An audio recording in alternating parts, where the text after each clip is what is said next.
UP के लखनऊ के पास एक जगह पड़ती है मलिहाबाद। मलिहाबाद अपने यहाँ अलग अलग तरह की विभिन्न किस्मों के लिए पूरी दुनिया में जाना जाता है। यहाँ से पैदा किया हुआ आम पूरी दुनिया में जाता है, पूरी दुनिया में एक्सपोर्ट होता है। दुनिया के लोग यहाँ के अलग अलग वैरायटी के जो आम हैं, मैंगोज़ हैं, उनको पसंद करते हैं।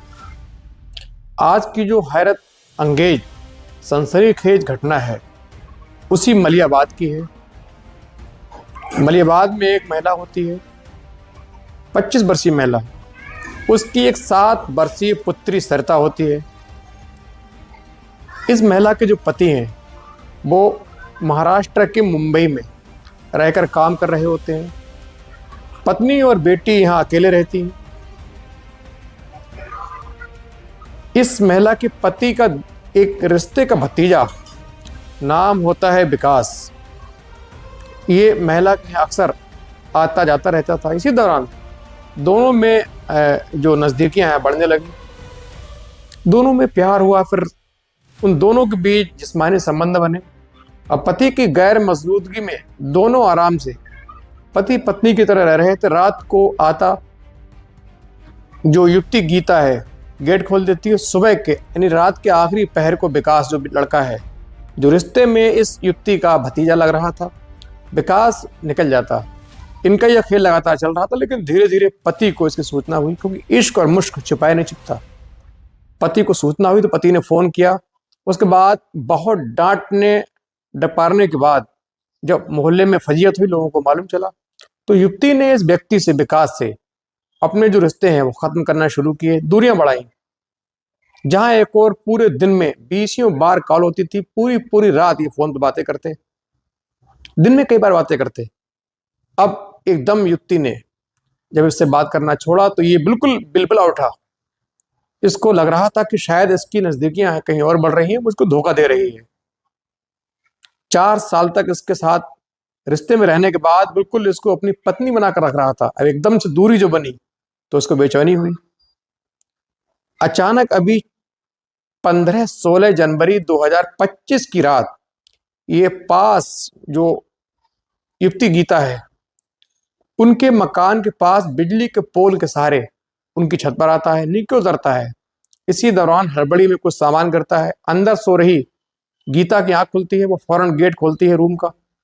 फिर ये तुरंत अचानक रूम में दाखिल होता है और दोनों के बीच काफी देर तक लड़ाई होने के बाद, बहस होने के बाद, ये धारदार और एक भारी वस्तु से गीता के ऊपर लगातार वार करके उसको मौत के घाट उतारता है। पास सो रही बच्ची इनकी लड़ाई में उड़ जाती है। बच्ची को भी चाकू से बेरहमी से ये दरिंदा कत्ल कर देता है। पीछे की दीवार से फौरन कूद कर फरार हो जाता है। पुलिस आती है, शव का पंचनामा करती है।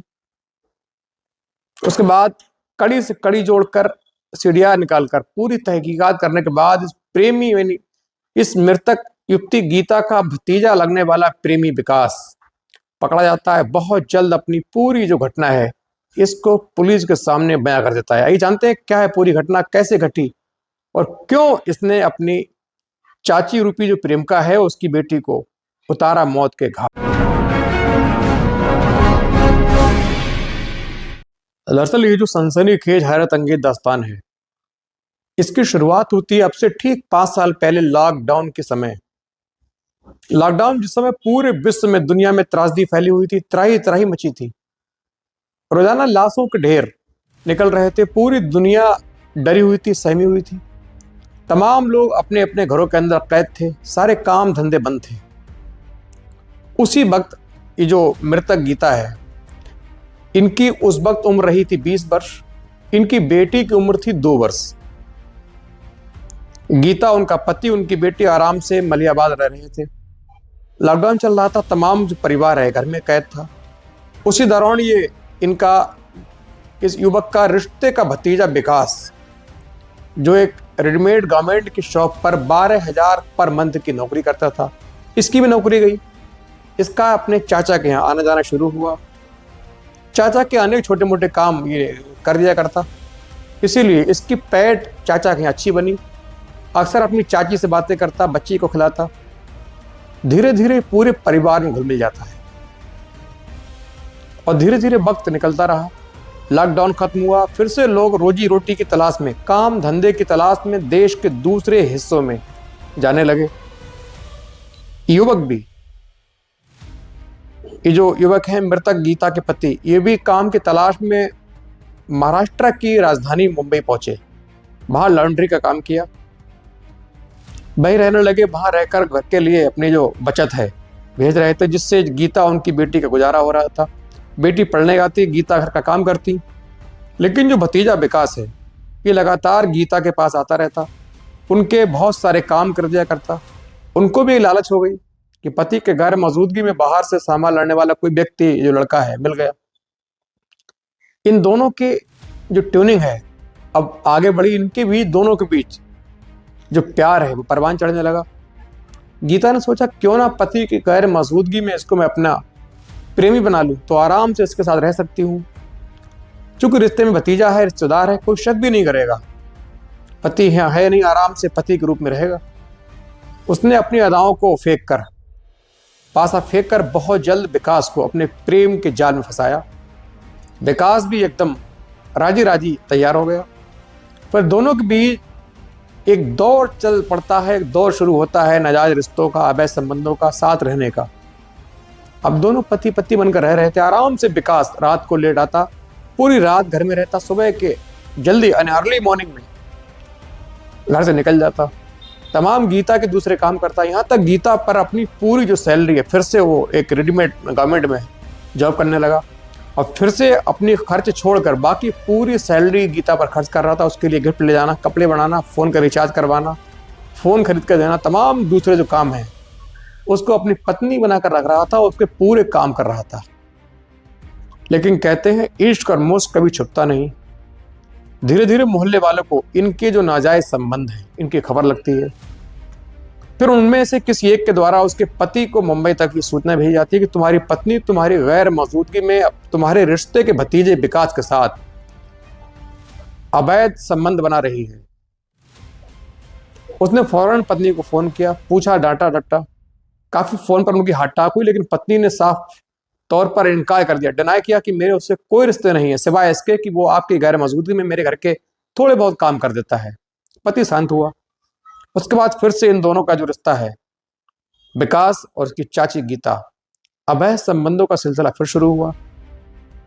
अब मोहल्ले वालों को पूरी तरीके से भनक हो गई, लोग कानाफूसी करने लगे। फिर इसके पति के पास खबर पहुंची। इस बार पति ने काफी फोर्स करके घर पर शिकायत की, सबको बताया, सबने इसको डांटा डपटा, बहुत इसको डांट लगाई गई। आइंदा इस तरीके के जो कार्य हैं ना करने की सलाह दी गई।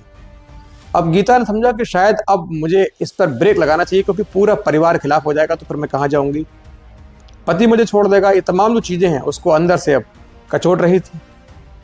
इसीलिए उसने धीरे धीरे विकास से बात करना बंद की। ये ऐसा व्यवहार अचानक पाकर विकास के अंदर आग लगी, तिलमिलाया। उसको लगा कि शायद गीता के किसी और के साथ जिस्मानी संबंध स्थापित हो गए, मुझे धोखा दे रही है। वो पागल सा हुआ। उसने गीता को कॉल करने की कोशिश की, लेकिन गीता ने उसका फोन नहीं उठाया। अब जहां एक दिन में 20 बार 15 बार बात होती थी, अब दिन भर बात ना हुई और परेशान हुआ। धीरे धीरे लगातार 17-18 दिन तक गीता ने इसको फोन नहीं किया। इस पर इसको इतना नागवार गुजरा, इतना चिढ़ा कि ये अभी 15-16 जनवरी 2025 की रात को उसके घर के पास लगे बिजली के पोल के सहारे ऊपर चढ़ता है। उसकी छत पर पहुंचा, छत के ऊपर से नीचे जीने के जरिए नीचे दाखिल हुआ। इसी दौरान कुछ बर्तन खड़कने से गीता की आंख खुली। वो समझी कि शायद बिल्ली है, इसीलिए उसने एक रूम का गेट खोला। ये फौरन अंदर घुसा और इसने पूछा कि तुम मुझसे दूरी क्यों बना रही हो। गीता ने कहा, बस हमारा जो रिश्ता है सबको मालूम चल चुका है, बेइज्जती है, समाज में लोक लाज का मुझे डर है, अब यहीं विराम दे दो। ये नहीं माना, लगातार बहस करता रहा। दोनों के बीच इस दौरान काफी बहस हुई, हल्की फुल्की हाथापाई भी हुई। तभी गुस्सा कर अचानक किचन की तरफ गया, वहां से चाकू उठाया, एक बड़ी कोई भारी वजनदार वस्तु उठाकर ले जाके सीधे गीता के सिर पे मारी। कई चोटें की। बहुत जल्द गीता तड़पती हुई फर्श पर गिरती है और दम तोड़ देती है। इसी दौरान जो बच्ची 7 वर्षीय मासूम जो बेटी है सरिता, उसकी आंख खुलती है, वो मम्मी मम्मी कहकर चिल्लाती है। इस पर ये दरिंदा विकास उस चाकू से उसके निर्मम तरीके से हत्या कर देता है और पीछे की दीवार से कूदकर सीधे वहां से फरार हो जाता है। सुबह होती है, पति वहां से फोन करते हैं, गीता का फोन नहीं उठता चूंकि दोनों फोन पास में पड़े हुए थे। गीता 2 फोन रखती थी, एक फोन में सिर्फ व्हाट्सअप वाईफाई के सहारे, दूसरे फोन से कॉलिंग। जब फोन नहीं उठा तो उसने परिजनों को फोन किया। परिजन जब पहुंचे, गेट नॉक किया, अंदर से कोई रिस्पॉन्स ना आते देख उनको शक हुई, किसी अनहोनी की उनको शंका हुई। उन्होंने फौरन पुलिस को इत्तला दी। पुलिस पहुंची, फिर जो गेट है तोड़ा गया। अंदर का जो भीभत्स सीन है उसको देखकर लोगों के मुंह को कलेजा आ गया। परिवार वाले विचलित हुए, वहीं गस खाकर गिर पड़े। उसके बाद पुलिस ने इन दोनों के शवों को कब्जे में लिया, पंचनामा वर्ग के पोस्टमार्टम के लिए भेज दिया। उसके बाद शवों को परिजन के हवाले किया, अंतिम संस्कार किया गया। अब बहुत बड़ा सवाल यह था कि इस कत्ल का जिम्मेदार कौन है, कातिल कौन है।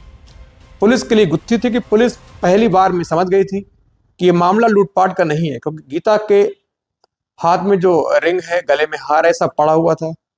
उसके घर का सारा सामान जो तो रखा हुआ था। इसका मतलब ये था कि ये घटना लूटपाट की नहीं है, ये घटना आपसी रंजिश की है, ये प्रेम संबंधों की है।